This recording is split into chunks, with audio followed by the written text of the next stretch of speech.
అందరికీ నమస్కారం. గత 4 రోజులు బట్టి అనేక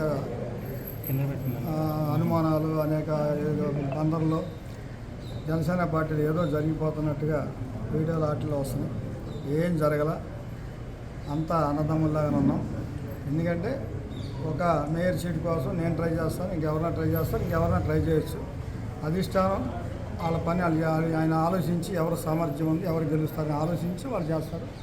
దాన్ని మీరు పెద్ద చేయొద్దని చెప్పి ఎంపీ గారు చెప్పారు. ఆయన మాట కట్టుబడి మేమందరం కూడా నడుస్తాం. పార్టీ పవన్ కళ్యాణ్ గారు దృష్టికి తీసుకెళ్ళి పవన్ కళ్యాణ్ గారు చెప్పారంట, ఎవరు మాట్లాడొద్దు, ఎవరో ఏం మాట్లాడొద్దు, మేము వచ్చాక నేను పిలిచి దాన్ని బట్టి స్థానిక ఎలక్షన్లు అయినా మరి షెడ్యూల్ వచ్చిన తర్వాత నేను మాట్లాడుతాను. అప్పటి వరకు ఎవరు ఏం మాట్లాడొద్దని పవన్ కళ్యాణ్ గారు మన ఎంపీ గారు చెప్పారు. ఎంపీ గారు అదే మాట చెప్పారు. ఇవన్నీ చిన్న ఆశపడుతున్నా తప్పే ఉంది, అందరూ ఆశపడతారు. దాంట్లో అధిష్టానం దానికి సామర్థ్యాన్ని బట్టి ఎవరికైతే అనిపిస్తుంది. ఆశపడతాం తప్పు కాదు సార్. అంటే కొట్టుకునే స్థాయికి వెళ్ళిపోయింది కదా ఇక్కడ జనసేన అనేది, 2 వర్గాలుగా చీలిపోయి కొట్టుకునే స్థాయికి వెళ్ళింది. దాని మీద వాళ్ళు అస్సలు లేదు, గడ్డవరాజు సస్పెండ్ చేయాలని చెప్పి వాళ్ళు వచ్చి ఎంపీ గారిని కలిసారు. దీని మీద మీరు ఏం మాట్లాడారు? ఎవరు విడిపోలేదు, మీరు అలా అంటున్నారు. కాకపోతే ఇంత పెద్ద కుటుంబం మీద మాట అనుకుంటారు, చిన్న ఏదైనా కోపం పోయిన తోసుకుంటారు తప్ప దీన్ని పెద్ద కొట్లాట మనసు పూర్తిగా కొట్లాట ఉద్దేశం జరిగి కొట్లాటలేం జరగల. అంటే వాళ్ళు డిమాండ్ చేస్తున్నారు గడ్డవరాజు అతను సస్పెండ్ చేయాలి, అతను నగరాధ్యక్షుడి నుంచి కోపంలో అనేక అంటారండి. అన్ని పట్టించుకుంటారు. దాని మీద ఎంపీ గారు ఏమన్నారు? దాని మీద అసలు మాట్లాడదు, దాని మీద అసలు విషయం లేదు. మీరేమి మాట్లాడద్దు.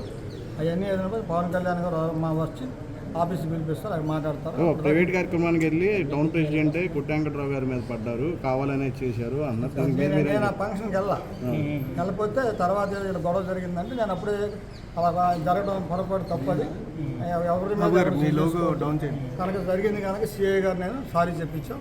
అక్కడ కొంతవరకు మేము మాట్లాడాం. ఇంకోటి చెప్పారు, పెద్ద పార్టీ పెద్దలు చెప్పాం, మేము మాట్లాడుతాంలో మీరు ఎక్కువ చేయొద్దని చెప్పి పార్టీ.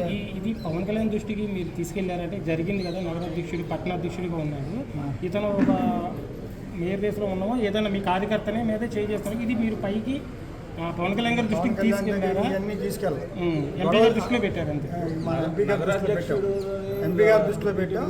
ఆ పార్టీలో పెద్దలు ఉన్నారు, చక్రవర్తి గారు, ఆయన దృష్టిలో పెట్టాం.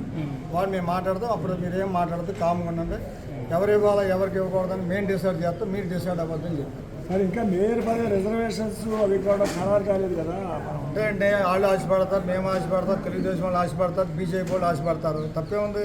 అంటే ఇక్కడ వచ్చిన సమస్య అది కాదు సార్, మీరు ఆయనకి కుట్టాంకరావు గారికి హామీ ఇచ్చి పార్టీలో తీసుకొచ్చారనేది ప్రధాన డిమాండ్. అసలు ఎవరు మేము హామీ ఇస్తాం, మేము ఎవరు అండి పార్టీలో తీసుకొచ్చేటప్పుడు ఆయనకి హామీ ఇచ్చారు ఉండండి. కూటమిలో మేము ఎవరికైనా చేయగలమా? చేయలేదు. మీరు పార్టీలో తెచ్చేటప్పుడు నాకు ఇచ్చారని చెప్పి వాళ్ళు ఆరోపణ అడిగాడు తప్ప నేనేం మాట ఇవ్వలేదండి. అలాగే మనం కొల్లు రవీంద్ర గారు వచ్చారు, ఆయన ఇంటికి వచ్చి మనం ఎలక్షన్లో మనందరం కలిసి చేద్దామని ఆయన అడిగారు, నేనేం మాట్లాడాల. ఎందుకంటే నేను నా చేతిలో ఉండదు కదా, అది చంద్రబాబు అక్కడ పార్టీ అధిష్టానం చేతిలో ఉండే విషయం నేను ఎలా మాడతాను, నా చేతిలో ఉండదా? గడ్డవరాజుని పట్టణాధ్యక్షుడిగా సస్పెండ్ చేయకపోతే కార్యాచరణ ఏర్పరచుకుంటాం. ఇదంతా పార్టీ ఆఫీస్ చూసుకుంటాం. అది కాదు, ఏమి ఉండదండి. ఏదో చిన్న గ్యాప్ వస్తుంది, 2 రోజులు అందరం కోపంలో ఉంటాం, 4వ రోజు అందరం సర్దుకుంటాం. అంతే తప్ప ఇంత పెద్ద కుటుంబంలో చిన్న వస్తానే ఉంటాయి. రాకుండా పదవులు ఇంకా ఆశిస్తున్నారని చెప్తారు. మీ పదవి ఉన్నా ఏరియా మీద ఆశిస్తుంది, మాకు అవకాశం ఇవ్వండి. తప్పే ఉంది. 2 జిల్లాలకు ఎమ్మెల్యే పోటీకి వెళ్తామేమో, తప్పే ఉంది అన్న. ఆశపడతాం అంటే వాళ్ళు సామాన్యమైన అలా కాదు. ఇప్పుడు చంద్రబాబు నాయుడు గారు ఉన్నారు, చంద్రబాబు నాయుడు గారు ఉన్నారు, ఒక కాలేజ్ స్టూడెంట్ కాడి నుంచి ముఖ్యమంత్రి స్థాయికి వెళ్ళాడు. మేము కూడా మా స్థాయి నుంచి ఎమ్మెల్యే స్థాయికి మేము కోరుకుంటాం. మేము వస్తున్నా ఎమ్మెల్యే వచ్చాం. అదే సార్, ఇన్ఛార్జ్ ఇప్పుడు ఎమ్మెల్యేగా పోటీ చేసి మళ్ళీ మేయర్ దానికి మీరు కిందకు వస్తాయండి. కార్యకర్తలు నమ్ముకోవడంలో ఆనందం ఉందనిపిస్తుంది. అంతేగా సార్, అంటే పార్టీని నమ్ముకున్న కార్యకర్తలు మేమేమైపోవాలి, అన్ని పదవులు ఆయనే తీసుకుంటే అంటే మీకు డీసీఎంసీ ఉంది, మీ అబ్బాయికి ఎయిర్పోర్ట్ ఉంది, అన్ని వాళ్ళ కుటుంబానికి ఇస్తున్నారు. మా కార్యకర్తలకు ఏం చేయాలి? కార్యకర్తలకు మేము నమ్ముకున్న వాళ్ళు మరి మాకేం వస్తాయి అని వాళ్ళు డిమాండ్ చేస్తున్నారు. తప్పు లేదు, ఎవరైనా డిమాండ్ చేసినా ఇది మన చేతిలో పని కాదు. అంతా కూడా పార్టీ నిర్ణయించుకుని అబ్బాయి నీకు ఒకటి ఉంది కదా నువ్వు ఆగంటే మేము ఆగిపోతాం. ఉన్నాం. పవన్ కళ్యాణ్ పుట్టినరోజు వేడుకల మీటింగ్ అని చెప్పి సడన్గా తీర్మానం చేశారంటే అది నిజమా కాదండి? అది మేము స్థానిక ఎలక్షన్లో మాట్లాడుకున్నాం, తర్వాత పవన్ కళ్యాణ్ పుట్టినరోజు మాట్లాడుకున్నాం, తర్వాత ఇది కూడా మాట్లాడుకున్నాం. అంటే దానికని పిలవలేదు, పవన్ కళ్యాణ్ పుట్టినరోజు వేడుకలు ఎలా చేసుకుందాం అని పిలిచి కావాలంటే గ్రూప్లో మెసేజ్ ఉంది, మీకు పెడతాను, మీరు చూసుకోండి. అంటే అందరినీ పిలవలేదు, కొంతమందినే పిలుచుకుని ఓకే చేసుకున్నారు. అందరికీ నమస్కారం.